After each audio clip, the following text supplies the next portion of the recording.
Pak Kiai tadi ada yang lebih spesifik, itu petunjuk untuk orang-orang yang mutakin. Ada hudal linnas, Ya.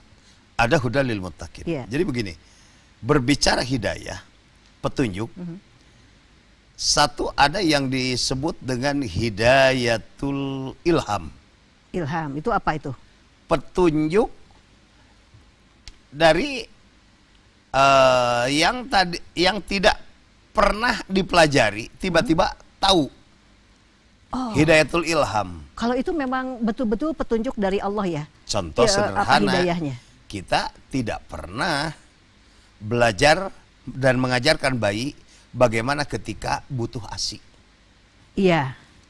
Tidak ada.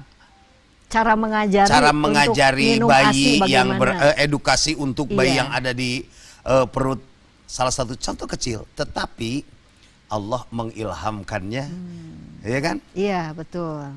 Tidak perlu diajari tetapi dia bisa dengan sendirinya. Bisa dengan sendiri, itu yang disebut hidayatul ilham.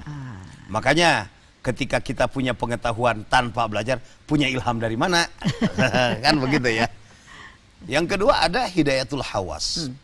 Hidayatul hawas ini sebuah petunjuk kekhususan dari yang bisa membedakan antara satu dengan yang lain. Contoh, ketika manusia marah, seperti itulah marahnya. Iya. Kucing marah, seperti itulah marahnya. Jangankan antara kucing dengan manusia, laki dengan perempuan saja punya kekhususan yang berbeda. Iya, berbeda ketika marah. Setiap orang malah berbeda ya ketika dia marah ya. Itulah yang disebut dengan hidayatul hawas.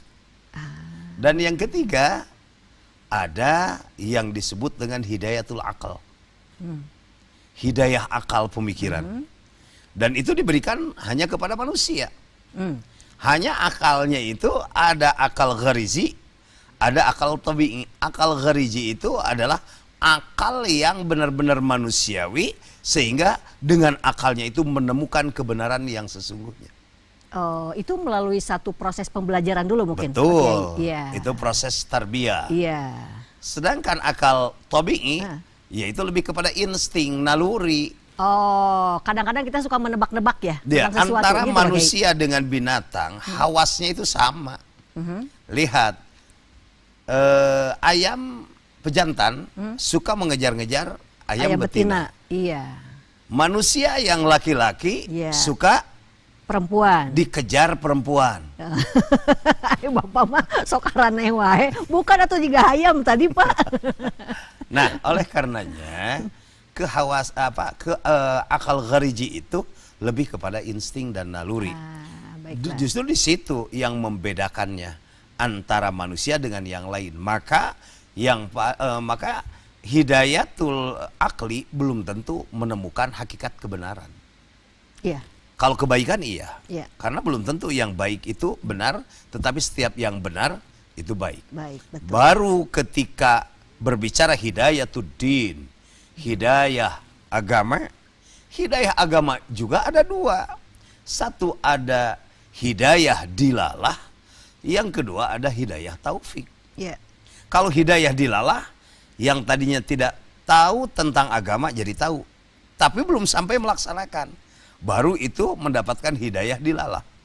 Kalau hidayah prosesnya taufik, berbagai macam ya. betul. Dia bisa belajar atau dia tiba-tiba melihat sesuatu sehingga dia cukup paham gitu ya. Iya, tapi belum bisa melaksanakan. Iya. Makanya yang paling mahal itu hidayatuddin yang bersifat hidayah taufik. Apa itu Pak Kiai? Hidayah taufik itu yang tadinya tidak tahu menjadi tahu kebenaran, setelah tahu kebenaran dia melaksanakan kebenaran, dan untuk melaksanakan itu tidak bisa tanpa pertolongan Allah. Sering kita baca hauqalah, la haula wala quwata illa billahil aliyil adim. Tidak ada daya upaya untuk menjauhkan diri dari maksiat kepada Allah. Tidak ada daya upaya tidak ada kekuatan untuk melaksanakan amal soleh illa billahil aliyil adim, kecuali atas pertolongan zat Allah yang maha agung. Masya Allah.